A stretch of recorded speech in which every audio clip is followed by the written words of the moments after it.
அருமையான சகோதர சகோதரர்களை பரிசுத்த வேதாமத்திலே நம்முடைய ஆண்டவராகிய இயேசு கிறிஸ்து ஒரு அருள்வாக்கை வைத்திருக்கிறார். என்னென்று சொல்லி பார்த்தால், விவேகியானவன் ஆபத்தை கண்டு மறைந்து கொள்கிறான், பேதையானவனோ நெடுக போய் தண்டிக்கப்படுகிறான் என்று சொல்லி, இன்றைக்கு நாம் வாழும் இந்த உலகத்தில் வேகமாக செயல்படுகிறவர்கள் தான் அதிகமாக இருக்கிறார். ஒரு மனுஷனாக இருக்கட்டும், இல்லை ஒரு மனுஷியாக இருக்கட்டும், வேகமாக செயல்பட்டு தான் காரியங்களை செய்து கொண்டிருக்கிறார்கள்.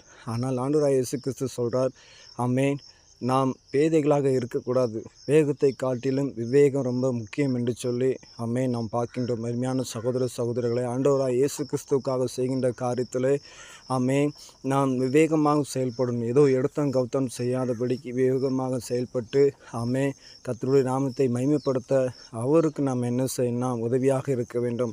நாம் பேதைகளாக இருந்து தண்டிக்கப்படக்கூடாது. கர்த்தருடைய நாமத்தை தொடர்ந்து வைத்து கொண்டிருப்போம். ஆண்டவருடைய நாமத்தை மகிமைப்படுத்துவோம். ஆமென்.